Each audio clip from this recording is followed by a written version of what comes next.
Parents' night.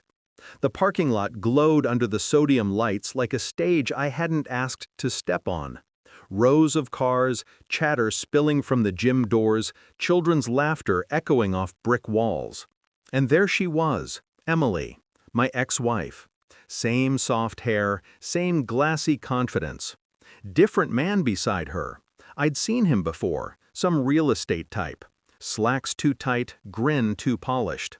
He stood with his hand resting on her lower back, territorial, as if he knew she liked that kind of quiet ownership. I adjusted my uniform collar, the metals catching the light. Dress blues, immaculate. My boots whispered against the tile as I entered the hall. The moment was surgical. Every head turned. Conversations faltered. Emily looked up. Her eyes widened for just a beat too long. Then the smirk. "At least the army pays him something," she said, shrugging toward the man beside her. I didn't stop walking, but I heard her new husband whisper under his breath, meant for her, not me, "That's your ex?" His voice carried awe, maybe fear. That was enough. The gym fell quiet. I took my seat in the front row, and for the first time in a long while, I let silence speak for me. 2 years since the divorce. 2 years since she told me I was emotionally unavailable, that I'd married the military, not her. She'd left before my last deployment. Papers signed, house emptied, her ring left in a bowl by the door. I told myself I'd buried it all in Afghanistan, but some ghosts don't respect the border. Our son, Caleb, was the reason I was here tonight. 8 years old. My anchor. My reason to stay calm. Emily hadn't noticed me watching her across the gym, the way she adjusted the man's tie, the way she brushed invisible lint off his shoulder. It was the same gesture she used to do to me, intimate, proprietary. The teacher called her name. Emily Daniels and Tyler? For Caleb? The man smiled and raised his hand. My jaw tightened. Caleb's last name wasn't Daniels, it was Carter. Mine. But she'd changed it, without asking, without telling me. When she saw my expression, she avoided eye contact, busying herself with a parent packet, pretending not to notice. My heartbeat slowed to something dangerous. That was when the teacher leaned toward me. "Oh, you must be his stepfather?" Her voice was kind, innocent, but the words carved something open inside me. I didn't answer. I just smiled, because rage should never raise its voice. It should whisper. I didn't confront her that night, didn't make a scene. I drove home in silence, the dashboard light painting the empty seat beside me a soft blue. I kept hearing that word, stepfather, like someone had quietly rewritten my existence. So I started looking, quietly, methodically. Her social media, curated smiles. Posts tagged family dinner, first day of 3rd grade. Caleb's face blurred behind her new husband's arm. Every caption written like I never existed. I went further. Old messages, school documents. Then, something.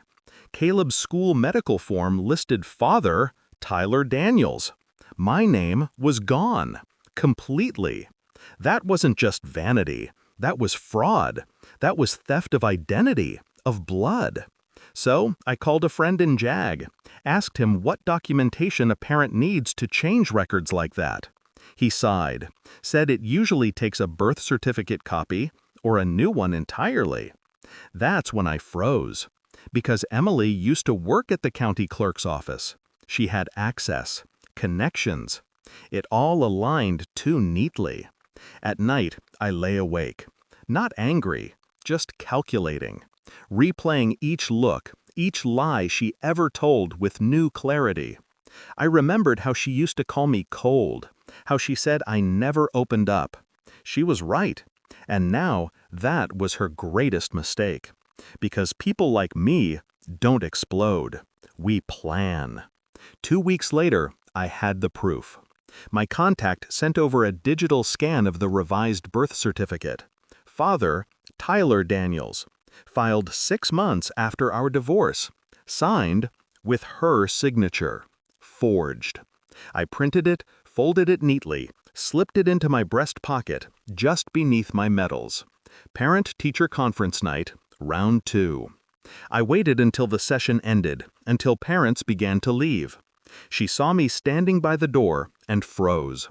Tyler stood beside her, smiling politely, unaware of the storm forming beside him. "Can we talk?" I asked. Calm, even. She hesitated, then nodded. I handed her the paper. "This yours?" Her eyes darted across the document. Her hand trembled slightly. It's just a clerical—" "Don't," I said softly. She swallowed hard. Tyler looked between us, confusion slowly hardening into realization. "You changed his birth certificate?" he said. Her silence answered for her. The gym echoed with the sound of folding chairs. Someone laughed in the distance. I didn't move, didn't blink. "Do you know what forgery under federal jurisdiction means, Emily?" Her face drained of color. Tyler stepped back from her. "Jesus Christ!" I turned to leave. "Wait, John, please!" But I was already walking. The next morning she called me 16 times, texted apologies, explanations, threats. I replied once, "Meet me at the courthouse, 10 a.m. She came, alone, makeup smeared, nerves frayed. I handed her a folder, legal complaint drafted, unsigned. Custody, fraud, identity falsification. Her lips trembled. "You're really going to do this?" I met her eyes, and for once she saw it, the absolute stillness. "No," I said quietly, "you are." I slid a blank affidavit toward her. "You're going to reinstate my name, restore the record. No court, no press, just correction." She nodded, crying now, trying to reach for my hand. I pulled it back. "Don't mistake mercy for weakness." Tyler's text came that afternoon, just one sentence. "You didn't tell me he was military intelligence."